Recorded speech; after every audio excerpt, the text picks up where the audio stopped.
What is going on, everybody? My name's Christian Robert. On this channel, we talk stocks, personal finance, wealth building. I'm doing a 2-week update on my investments. Stick around to the end and you will see the newest investing platform that I am. Right now, it's kind of just a test trial. I threw a little bit of money into it and we'll kind of see how that goes. But without further ado, as always, make sure if you haven't already subscribed to the channel and liked the video. It means a lot to me.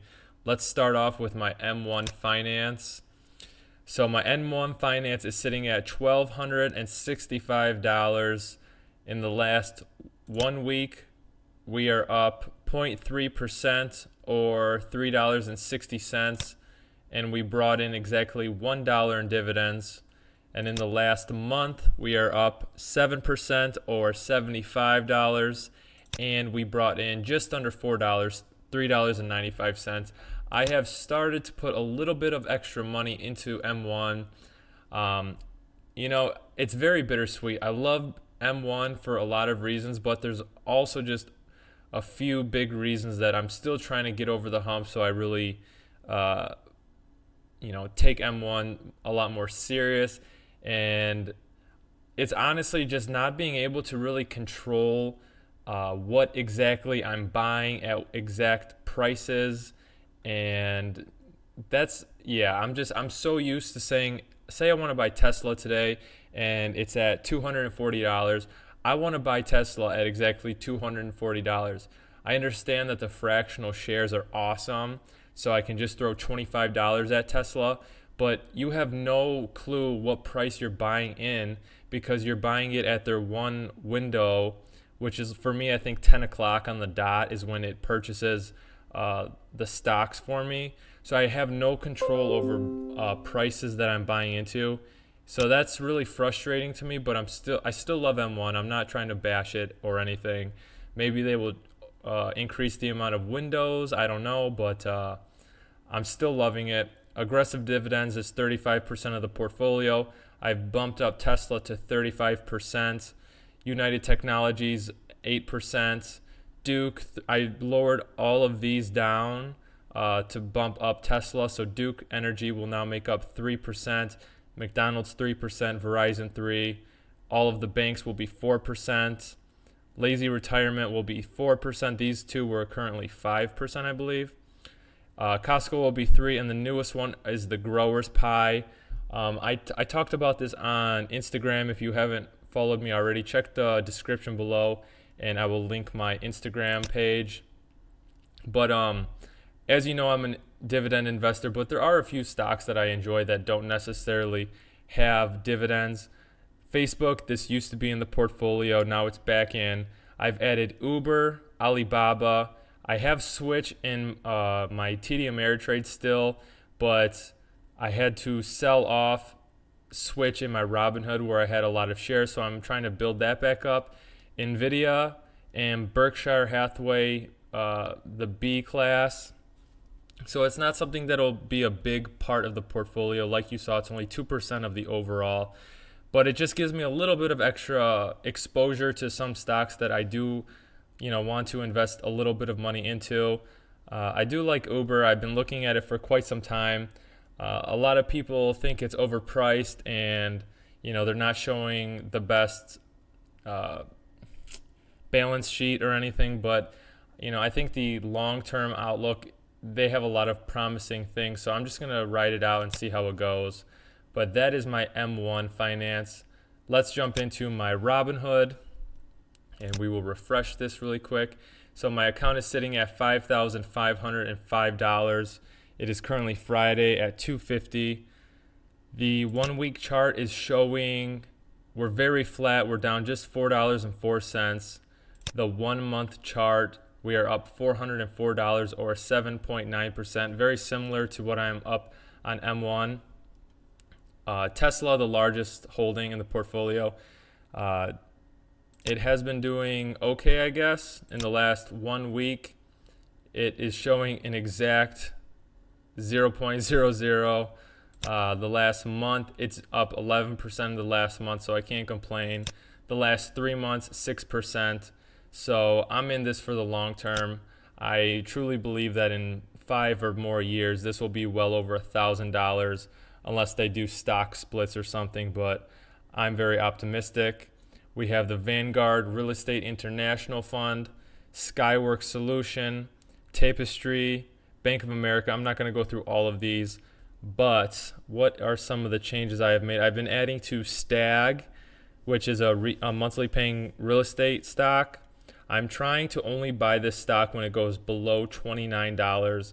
So the other day it dipped below, so I bought one share at like $28.98. So I'm trying to be really strict with myself since I have so many stocks in this particular portfolio about, having a price in mind where I want to buy something and really sticking to that. Similar with new residential, I am also only buying this one here under $15. So it has been above, so I have not been touching it. Geo, I would like this in the low 16s. Then a couple of random stuff I have. L Brands, it has been doing nicely actually. I have 3 shares at an average cost of 17, and I am up just under 11% in the last 1 month. You will see that it's up 14%. So, I'm not going to make a big position out of that again, but it is nice to be back in it and be up a little bit. And then if you follow the channel, you know that I've added a little bit to the old portfolio I had in my TD Ameritrade. I bought these holdings back in the Robinhood with a little cash I had so that I can hopefully one day grow these positions back to what they were at.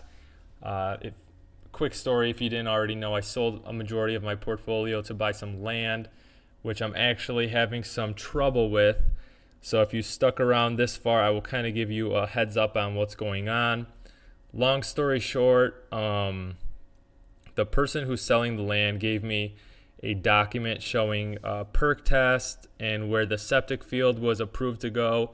And I took that paper to the health department just to make sure it was legitimate. And it turned out to be a total phony. They never ran a perk test on it, which basically means that I am not sure if I can put a septic field on that land. And if I cannot, I could be in a lot of trouble. I'm sure I could do an engineered septic field. So if you know anything about that, it is quite expensive compared to a traditional septic field. But I'm leaning towards still going through and buying it. But, I don't know. There's some stuff I have to look into before I make a decision. So you might be in for a surprise and maybe I back out and I have that money to invest back into stocks. We will see what happens. I will keep you posted. But let's check in with my TD Ameritrade, sitting at $6,676. Unfortunately, there's not a tab where I can show you a 1 week or 1 month chart.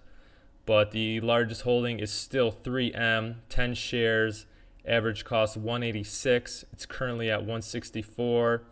I bought back into O Realty Corp, 15 shares at a cost of $75.73. Yes, I know that's overvalued, but you know what? When you love a stock and you plan on holding it forever, to me it doesn't matter too much about the current price, but we're actually up 1%. It's sitting at $76.57. New Residential Corp, $53. It has an upcoming ex-dividend date on the 2nd, so I would like to buy some more shares, but I don't see that happening. Altria Group, 20 shares, average cost 46. We're currently at 39.87. I need to be buying more shares of this. I told myself under 40, buy. I understand if you're not a fan of cigarette companies, but for me, I will invest in them. I will not use their products. AbbVie, 10 shares. We are down 2.7%. AG&C down 12.91%. Still have Ford. Home Depot, we are up 27%. Geo is also in this portfolio, and I am down 22%. Public Storage with the 1 share, I'm up 16%. Disney down 8%. And I still kept my Switch shares, and we are up 32.42%. And so if you stuck around to the end, I told you there's a new platform I am trying out, and that would be Worthy. Now I want to shout out the World of Snarf YouTube channel. Go check his channel out. I will link it in the description below. He posts on Instagram and Twitter about this all the time, so he really piqued my curiosity. And to summarize it, it's basically you can invest in very small bonds, like it's kind of like lending club, but with bonds instead. Excuse me. But you can buy a bond for $10 and you will receive daily interest. My money has cleared for 2 days. So if we look at the interest reports, I'm still trying to learn how to use this, but you can see the 2 days I was paid out 1.3 cents, and today 1.3 cents. So it just rounded down, I guess. But I'm gonna see how this goes for a little bit before I really put any more money into it. I might throw another 100 in it or so. But it's a cool little thing I want to play with. So I just own the 10 bonds, and it'll be interesting to see what kind of money this returns me in the next year or so. But I'm sure this video is long enough, so I just want to thank everybody for sticking around while I'm not uploading as much. So yeah, we're almost at 450 subscribers. I appreciate every single one of you guys, and I will see you guys in the next one.